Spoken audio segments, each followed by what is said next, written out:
Pessoal, estamos aqui agora com o Pedro, ó. Vai apresentar pra gente sobre o povo do sertão. Exatamente. Ali a gente tem uma ideia sobre o povo do sertão, um povo muito pobre, só isso. Um povo com muita seca, muita dependência, mas não é só isso.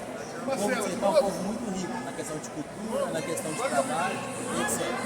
Quando a gente vai ver do sertão, ele é composto por vários estados. Piauí, Bahia, Ceará, Rio Grande do Norte, Paraíba, Alagoas, Pernambuco, Sergipe. Esses estados formam 4 partes, que são 4 povos que estão dentro do Nordeste. O povo sertanejo é dividido em 4 partes: o povo cigano, os ribeirinhos, os sertanejos e os quilombolas. Por quê? O povo sertanejo era uma miscigenação de povos, tanto africano, tanto indígena, etc. Ele teve muita influência, mas já falar um pouco sobre a economia. Eles vivem de quê? É seco, mas eles têm a subsistência deles. Eles plantam feijão, milho, soja, etc. Várias coisas.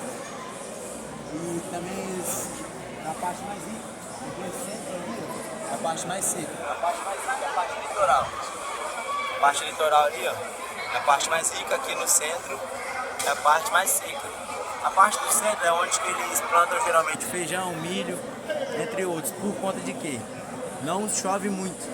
Então eles esperam, geralmente no final do ano, que é de outubro a dezembro, que é a época que tem a chuva, para plantar para sobreviver. Enquanto eles trabalham e vivem de outras coisas. Essa é um pouco da subsistência deles.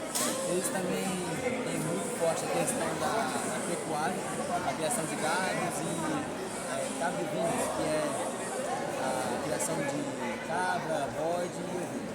Já falar agora um pouco sobre a culinária. Olá, boa tarde. Então, nós estávamos falando sobre cacto, né? Lá no sertão nós temos o cacto que é comestível. Esse daqui não. Esse daqui é mais para o sertão mesmo, lá no deserto mesmo, né? Mas nós temos o cacto e ele é comestível, que ele dá uma fruta, que é a palma. Essa fruta aqui ele é uma fruta bem doce. Nós temos também mandacaru. Esse é o cacto, depois que ele floresce, ele dá um fruto que também é muito doce e é comestível. Nós temos também o pequi. O pequi ele é uma fruta que não é doce nem salgada, pode fazer pratos doces e pratos salgados também, misturando com outra fruta, outra sobremesa, tudo com prato doce. Também nós temos a carne seca. A carne seca é interessante e para nós aqui no Sudeste, a carne seca é um prato peculiar e um pouco mais salgado e caro, né?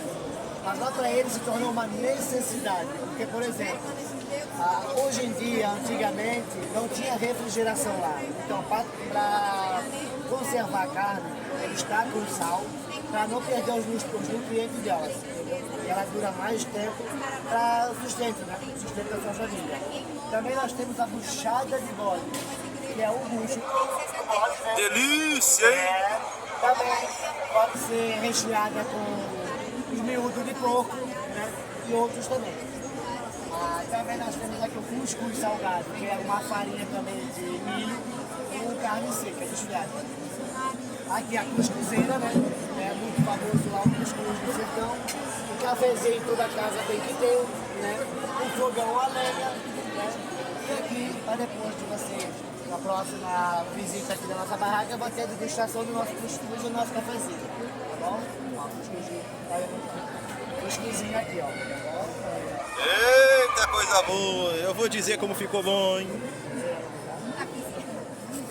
Vamos continuar, pessoal. Segue a gente. Sejam bem-vindos, fiquem à vontade. Aqui é uma demonstração um pouco da realidade do sertão, povo sertanejo, aqui um pouco da religião, ali a gente tem um pouco da cultura.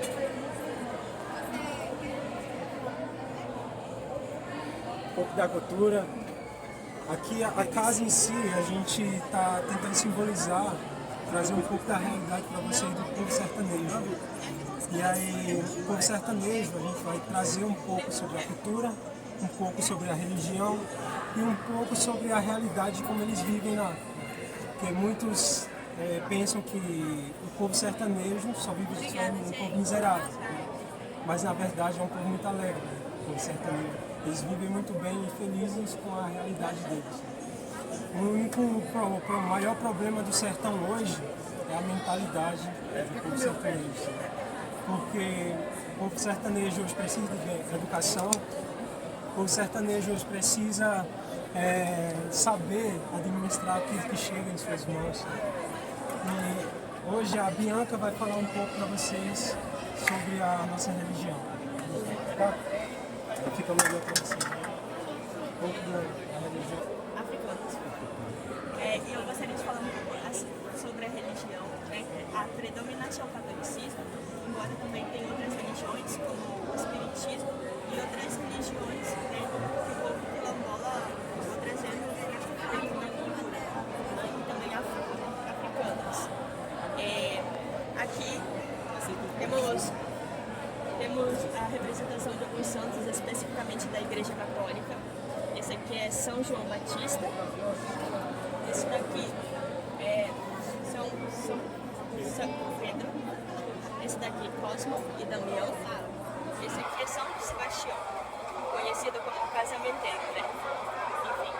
E esse daqui é o principal, que teve grande influência no sertão, chamado Padre Cícero, ou conhecido por alguns Padre Cícero, quando eles usam a expressão, quando eles estão espantados, ou enfim.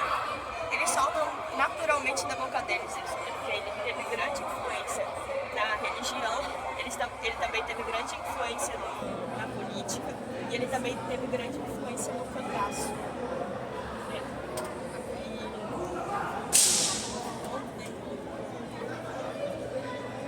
Aqui a gente vai falar agora um pouco sobre a cultura em si do povo nordestino.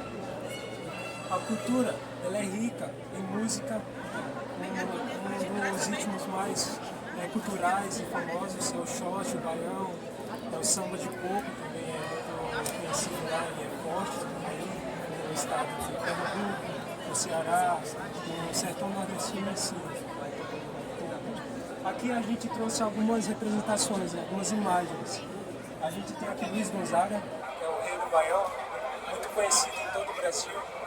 A gente tem também Lampião, que também é uma figura muito importante do povo nordestino. Alguns consideram ele como herói, outros como um vilão, como alguém que saqueava e roubava, como um ladrão. Na verdade, Lampião ele se levantou junto com um grupo para revolucionar, para ir contra o sistema. E aí ele tirava o dinheiro de uns e dava para outros, por isso que alguns consideravam ele como herói. E aqueles que ele tirava dinheiro consideravam ele como um ladrão.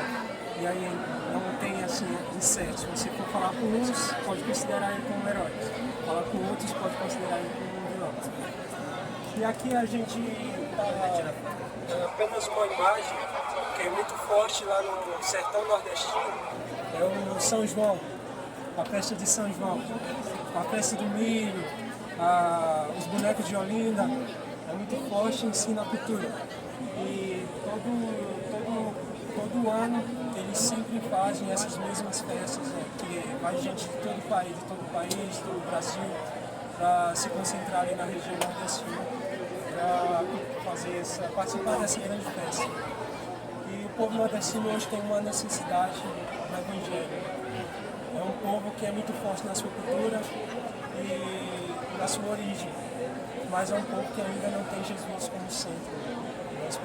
Nós estamos hoje com a responsabilidade de pregar o evangelho para esse povo.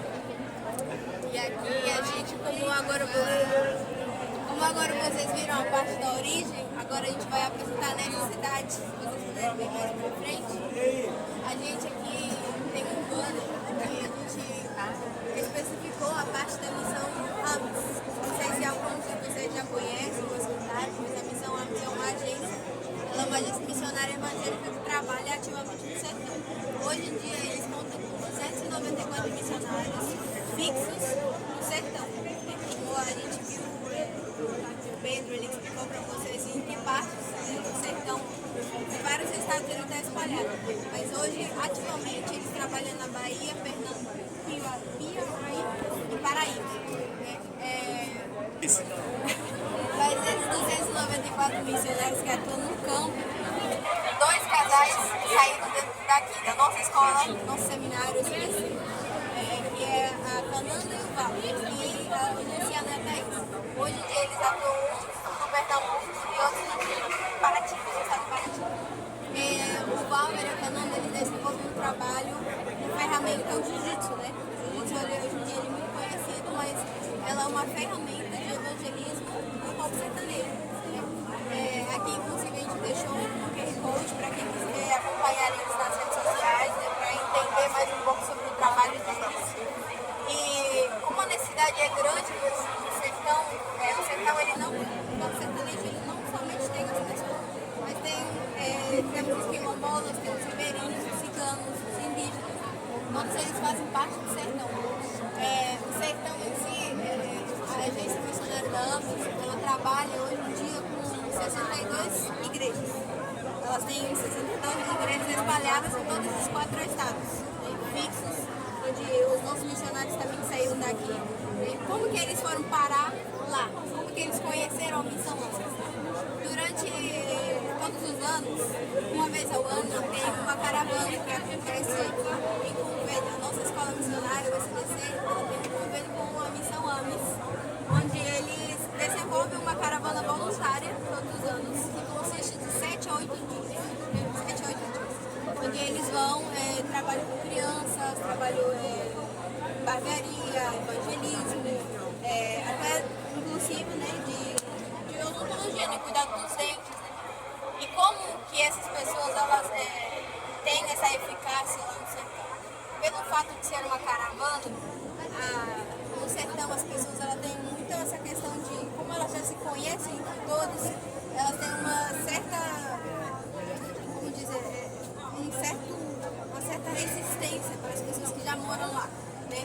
Um dos nossos missionários que faz trabalho lá, eles têm uma eficácia, mas não tanto como acontece com uma caravana. Por quê? As caravanas normalmente vão pessoas de diferentes igrejas, né? Vão pessoas daqui, pessoas de fora, pessoas até que nem são crentes, mas querem ter essa experiência. Então, pelo fato de serem pessoas novas, eles têm mais abertura para eles, para o evangelho. E uma dessas coisas é o que faz as pessoas muitas vezes terem conversão, pessoas se ajudarem a Jesus. Então a gente convida, inclusive ano que vem vai ter Conexão no Sertão. Vai ser desde 2026 com a data de julho, dessa vez vai ser 10 dias. Para quem quiser mais informações, que vocês podem entrar em contato. Né?